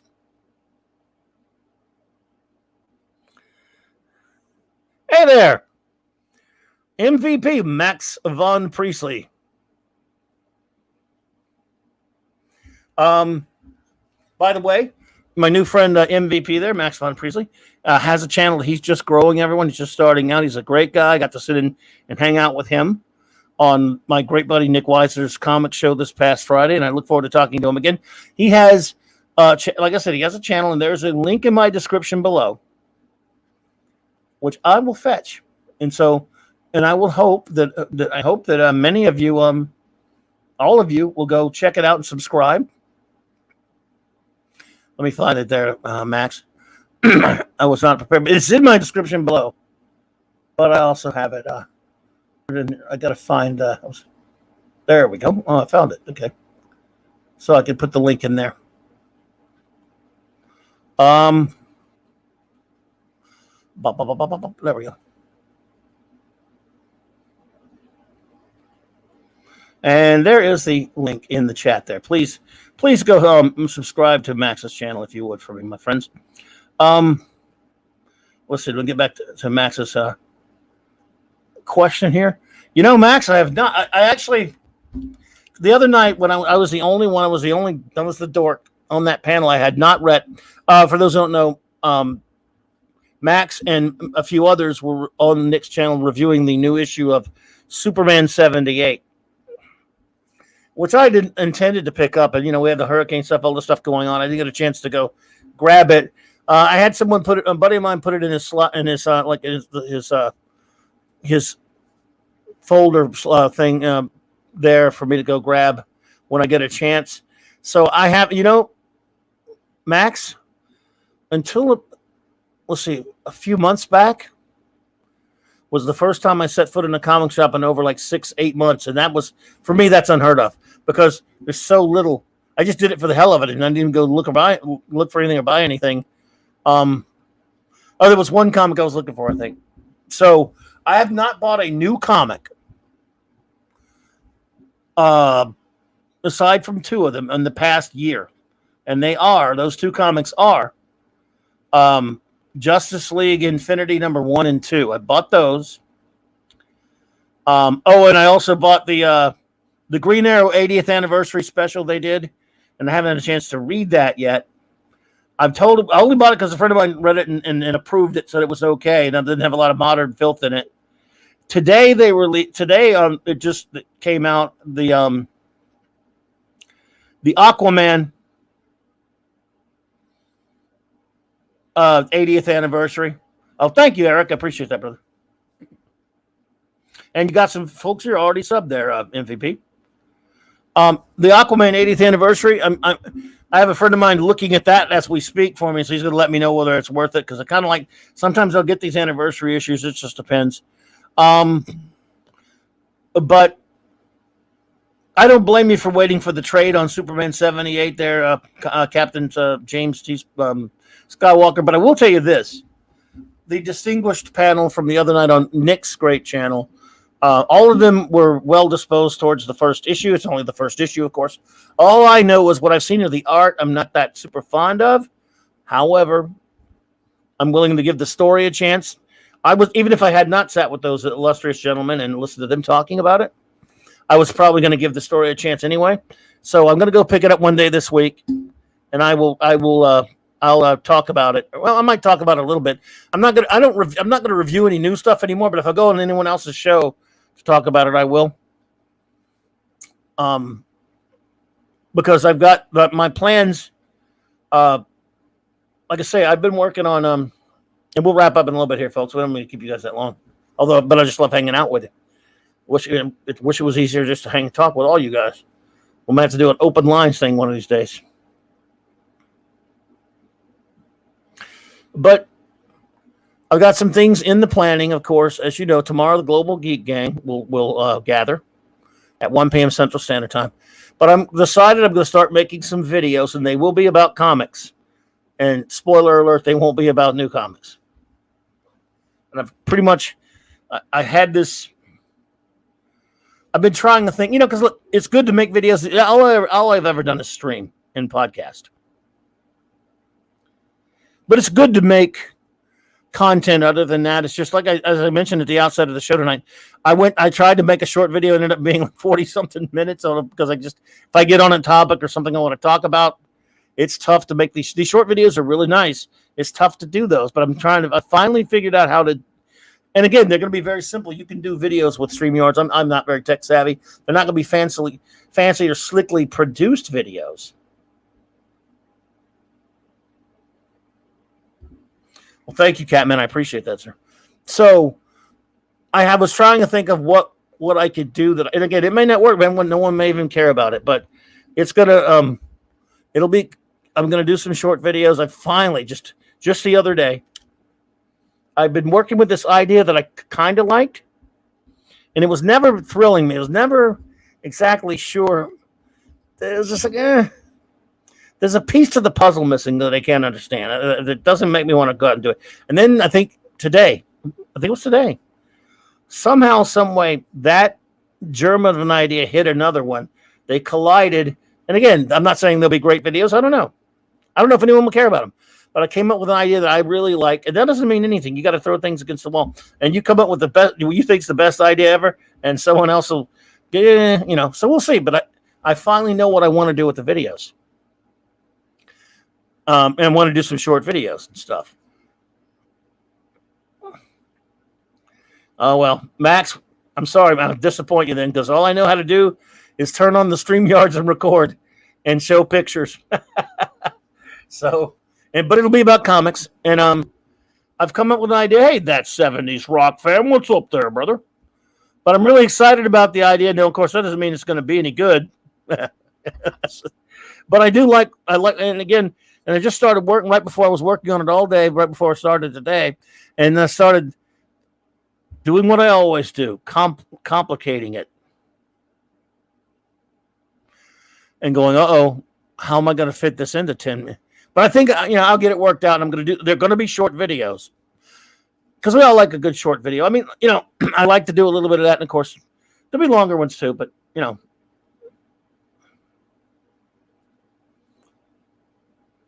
it's going to be, well, thank you, MVP. I appreciate that. I hope you don't mind me calling you MVP. I just think that's such a cool name or a cool abbreviation.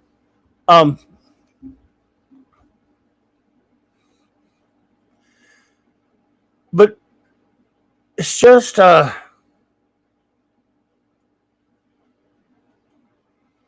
don't know. I think I got something I want to do. So I'm going to, again, and I'm trying to get it done by tomorrow, the next day. Hey, Ted Millich.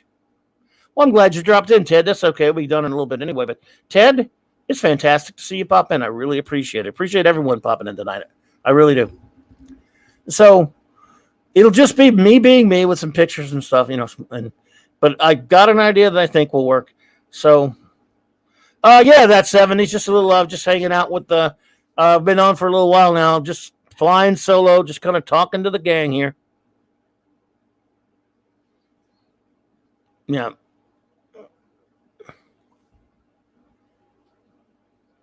Let's see. I complicate things too, which sometimes make it.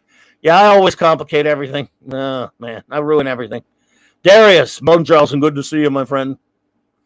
But It's going to be something to do with comic book history. I know you're shocked by that. I'm a big lover of comic book history. Now, that can be very dry and dull to some people. So, but this idea maybe not so much, more of a personal type thing.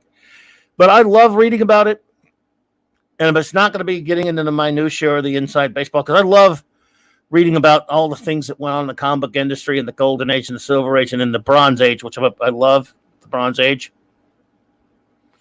Buddy, Buffy, we like them all here, man. You're good. So I like to. I think we're going to focus on the Bronze Age because the Bronze Age started over 50 years ago now, and arguably some of the best comics were produced in the Bronze Age, in my opinion. Although the silver, it's tough to. Maybe you could. I don't know if the silver. If you could argue the silver had better ones. It's close, but I don't know. You never who could do a tally, but it's going to be something about. Yeah, well, I'll explain it. But it's going to be Clobby's Comics Corner, and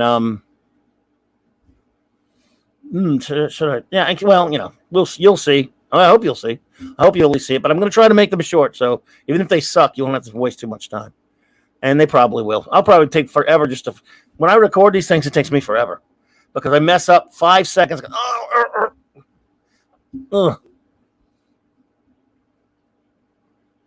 So we'll see though. Anyway.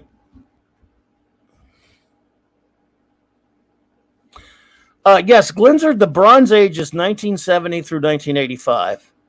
It's kind of funny how the ages. Now, some people like to give pushback and argue about what starts which age, because it's not like it's been ratified into law or anything. But the way I've always looked at it is this: the golden age of comics, even though comics started, with famous funnies, number one or whatever it was. In like 1933 or 4, whatever it was, of course reprints of comic strips was the first comic book. And there were some comics before that. In my opinion, you kind of have to start the golden age. You can backtrack a little, but I think I started with Action Comics number 1 in 1938. It has to be key events that changed the industry and the history. Key landmarks. So I go with action. I mean, again, you can backtrack it to the first comic, but I kind of started at, just for the fun of it. Maybe it's just, never went. Again, I'm not the law. I am the law. You're just dread, No, I'm not. I don't make the decision. This is just the way I like to think about it. So I start with Action Comics number 1 with the advent of Superman. Yes, there were comic books before that. And then I think you got to start in 54, 55. I apologize. I'm very bad with years. But you have to start with the advent of when Julius Schwartz ushered in the Silver Age of comics with the Barry Allen Flash, the Hal Jordan Green Lantern showcase, and those. And I believe it was 55, could be 56. Again, I'm always terrible with years. Superman, that's easy. It's 38. It's just it's the year my dad was born. But for the most part, it's whatever year. I don't know. So anyway, but it doesn't matter. So I go with the beginning of the and it's funny, I usually hate retcons and reboots, but the retconning, if you will, of the DC universe. So there's 2 times that DC dictated the age. The Silver Age starts with the mid-50s beginning of Earth, what later would be called Earth 1, strangely enough. But the Barry Allen Flash, the Hal Jordan Green Lantern. Then about 15 years later, give or take, the Bronze Age begins with the King of Comics that we celebrated all last month here, Jack Kirby, leaving Marvel Comics to go to DC Comics. That, for me, is the perfect cutoff point and many agree. Now, some have argued that there were different. I think it's Kirby. It has to be. He's the most influential artist and creator who ever lived in comics, and he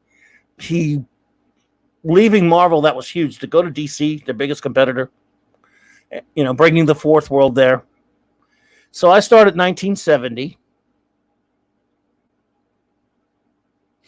And then I end the Bronze Age at 1985 with Crisis on Infinite Earths.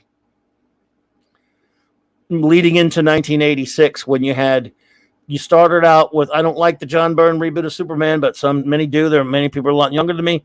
That started the area of that. Really, it wasn't the beginning of it. Like I said, 55 were the first reboots, but this is what started reboot mania, where they kept rebooting things over and over again. And you get things like Byrne's reboot, you get Batman Year One, you get Perez's reboot of Wonder Woman. After Crisis on Infinite Earths, and some call that the Copper Age. I used to call it something else, but I guess I'll go with Copper. And I guess after that, I'm a little fuzzy. I think sometimes I call it the Garbage. Actually, the next age, I don't know, the whatever crap age. So I guess the next age is the Copper Age. Then you get into like 2000. Somewhere around 1999 or 2000, when that stupid Heroes Reborn, Heroes Deformed crap came out by the Image guys, ruining Marvel, and you could maybe change ages there. The crap age, the garbage, and then with the Screw 52, I would probably say from 2011, I would call the garbage. Okay, Phantom Outsider 56. Thank you. Like I said, I'm always bad with the damn year, and issue numbers. I'm terrible with issue numbers. Obviously, no one's terrible when you come to like Action Comics #1 or Detective 27 or Amazing Fantasy 15 or Giant Size X-Men 1, X-Men 94, things like that. But other ones, I'm always fuzzy, like Showcase 4, Showcase this, whatever. But anyway.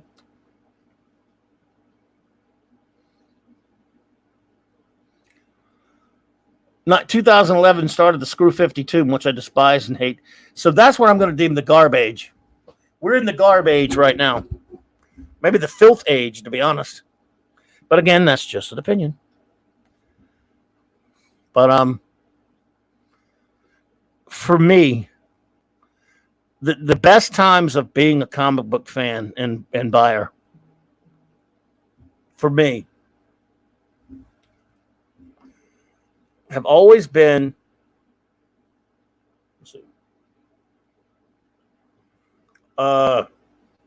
let's see here. In my youth of going to the comic book rack on at the 7-Eleven, the drugstore, or whatever, in the Bronze Age. But the wonderful times I had running a comic shop in the early 80s, running a couple different, owning my own shop later in the 80s and into the 90s.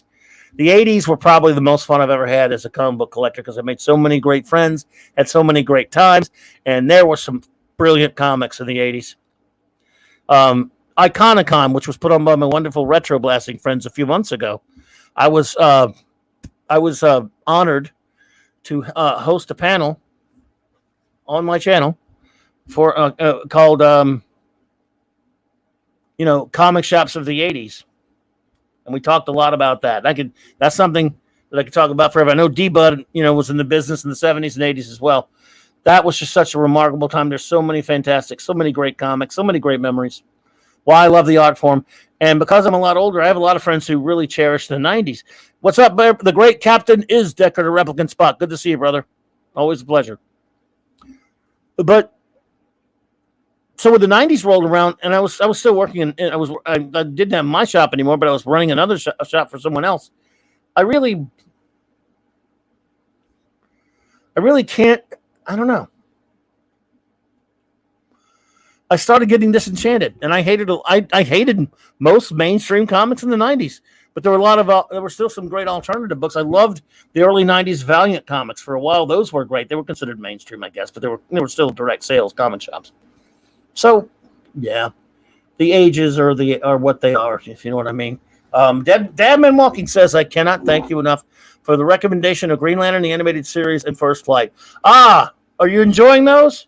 Are you enjoying those? I'm glad, man. I love those, and I loved Green Lantern Emerald Knights as well. I highly recommend that if you get a chance to see that. So, anyway, I'm just going to start saying some goodbyes now. We're going to get out of here. Like I said, I'm going to get to work on those videos. There's a lot of work to do to start getting videos made. And sorry, got a phone going off there. Anyway, sorry. So, damn, I'm sorry about what happened at Mark D. See, that's terrible, dude. You have to give me a call later, man, if you can. Tomorrow, the Global Geek Gang, 1 p.m. Central Standard Time. Collective 1980. Just can't get enough, Barry. Max, dude, you got to come hang out with us at the Global Geek Gang one of these days. We'll be glad to have you on. And tomorrow, the Global Geek Gang will be on at 1 p.m. Central Standard Time. And then Saturday night, of course, my magnificent great first officer, Rick Helbriggs, and I will bring you 4 more episodes of Star Trek The Next Generation reviews.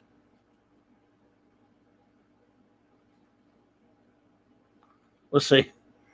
Well, at least your videos will be finished before Gary's Picard review. Well, you never know. No, I hope so. And I love Gary, but I would like to see that review of his. Catman, thank you so much. And let's see I hope I can remember everyone who was here. I want to thank everyone for being here tonight. Of course, the magnificent Great Wrenches, Eric K., Chris Persia, you guys are fantastic. I always appreciate the help and everything. You're the best. Thank you, Eric K., for the Super Chats, brother. J.T. Kirk. Good man. It's always great to see you, buddy. Captain is Decker the Replicant Spock. Good to see you, my friend. Really appreciate you being here. Darius Munchausen, thank you so much. The Catman, a.k.a. D.D. Myers. Thank you for being here. Monkey Jeebus, buddy. Always a pleasure, sir. The great Mark D with a C. Max Redstone, brother. Good to see you, man. That 70s rock fan. Appreciate you, bud. Always good to see you. Captain James C. Skywalker. Great to see you, my friend. Thank you for hanging out with us tonight. We appreciate it. I appreciate it. The great D. Bud Martin, buddy. Man of iron. Always a pleasure, bro. The great Dadman 55, as Walking 55. Good to see you, buddy. The extraordinary Phantom Outsider, brother. All right. Glinzer, thank you for being here tonight. Let's see. Who else do we have that popped in? Let's see. I know Entry Derivative Jill was here earlier. I don't know if you're still here, but Jill, thank you for being here. The wonderful Janet from Another Planet, the lovely lady, was here, as was the lovely Arwen Avalon. We have so it's always great to have some beautiful ladies hanging out with us. We love that, guys. We love it, don't we, guys? Ted Millich was here. Thank you for being here, Ted. Thanks for popping in. We appreciate you. Let's see. I think Max Vaughn Priestley, please go subscribe to his channel. MVP, I appreciate you popping in and hanging out, sir. It is a pleasure. Oliver Belmonte, thank you. Narada Maximandabear, thank you as well. Appreciate you both for being here. Thank you, thank you. Stuart Mitchell, thanks for hanging out with me. Kogi Pan, thank you. It's always good to see you. I'm backtracking in my chat there to see who. The great Canadian Spider-Man. Because I'm seeing now. I have a terrible memory, as you've all seen. So I got to do that to make sure that I get everyone. And I'll still miss some people because, this thing only works so much. The great J-Man was here earlier. Of course, big shout out to him. And thanks a lot, everyone, for hanging out with me tonight. I know we didn't do anything interesting, but I just wanted to hang out and talk to you a little bit. And I hope, and again, this is what I do. Sit around and, talk geekness. I can do that all night. And you guys are amazing. I'll just say it's tough. It's tough to get to everything. I try to get to as much as I can when it's just you and me here. But I apologize for anything I miss. But I try to scan it all and try to keep, train of thought focused a little bit. But you're all just fantastic. Really, really appreciate you. And next Monday, I didn't make a poster thing for it or anything yet. Next Monday night, now that it's a new month, Monday Night Mark C Comic Talk. I'm going to start do shows on the great Team Up Comics. And so next Monday night, it'll be World's Finest. So, and thanks, everyone. I'm going to play us out with this great Theme made for me by the amazing, the great Stone Loki, my good buddy and great friend of the show. So everyone have a great one. Take care.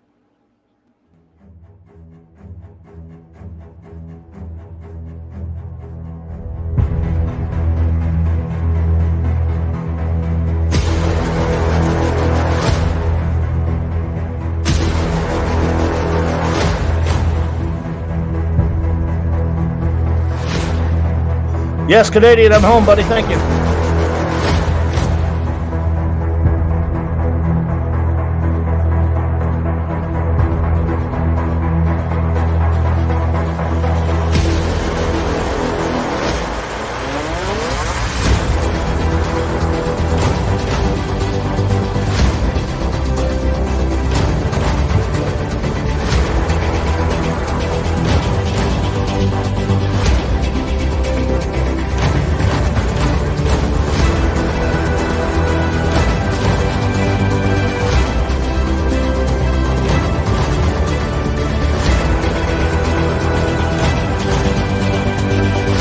Hey, Elizabeth M., good to see you.